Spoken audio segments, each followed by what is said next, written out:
ऐसी सुंदर कथा हमें सुनाए। एक बार की बात है, सूत जी महाराज कहने लगे, सुखदेव जी महाराज राजा परीक्षित को कथा सुना रहे थे गंगा के किनारे पर। राजा परीक्षित के साथ में हजारों राजा संत मनीषी बैठकर के इस कथा को सुन रहे थे।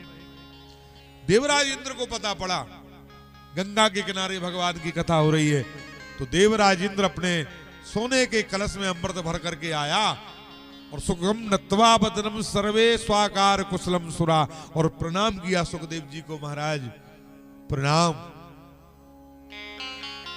देखो देवता तो बड़े स्वार्थी हैं, अपने स्वार्थ के बगैर किसी को प्रणाम भी नहीं करते, इतने स्वार्थी हैं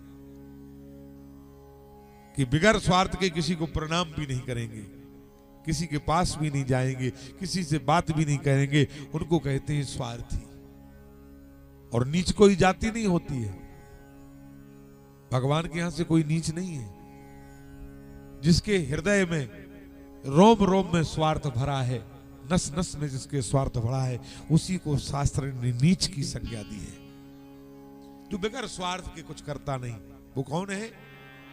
उसी को नीच कहा जाता है। नीच किसे कहा जाता है? ब्राह्मण में भी नीच हो सकता है, क्षत्रियों में भी नीच हो सकता है, वैश्यों में भी हो सकता है और शूद्र में भी हो सकता है, क्योंकि नीच प्रवृत्ति होती है, नीच आदमी के गुण होते हैं, नीच आदमी के कर्म होते हैं, कोई जाति नहीं होती। और नीच प्रवृत्ति क्या है? बिगर स्वार्थ के कोई कर्म न करना, उसे नीच प्रवृत्ति कहा जाता। बिगर स्वार्थ के वो किसी पर दया भी नहीं करता।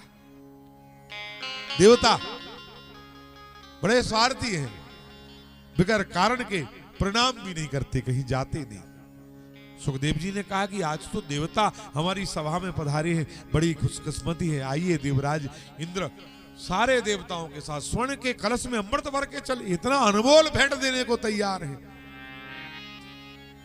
इतना कृपा कर रहा है कोई आदमी जो कभी ना कृपा करने वाला आदमी हो, वो इतनी कृपा कर रहा हो, तो उसमें बहुत बड़ा रहस्य समझना चाहिए। संत कहते हैं नवन नीच की अति दुखदाई, और नवय नीच कछु कारण भाई। जब कोई नीच प्रवृत्ति का व्यक्ति झुक करके राम राम कर रहा हो, नमस्कार कर रहा हो, जो कभी ना नबने वाला हो, बिगर स्वार्थ के कोई काम न करने वाला हो, और वो व्यक्ति आकर के झुक करके और प्रणाम करे, तुम्हारे घर आए बिगर बुलाया, तो समझ जाओ कि बहुत बड़ा कोई टंटा होने वाला है, बहुत बड़ा कोई जाल है। नवय नीच कछु कारण भाई, तो समझ जाओ, होशियार हो जाओ। बुद्धिमानों को चेतन होना चाहिए। सुखदेव तो परम ज्ञानी थे, ज्ञानियों की सभा थी। सुखदेव जी ने कहा कि देवराज इंद्र देवताओं के साथ सोने के कलश में अमृत भर के इतनी अनमोल भेंट लेकर के आज आए हैं सभा में। अभिप्राय बताइए महाराज। कहा महाराज बस अभिप्राय तो ये है कि सोने के कलश में अमृत भरा है, जो सिर्फ देवताओं के पास में और किसी के पास नहीं। इसलिए महाराज राजा परीक्षित तो एक सांप के डर से इस कथा को सुन रहा है, क्योंकि उसे इति लंघेति मर्यादा तथा सप्तमे तक चुकोवनी,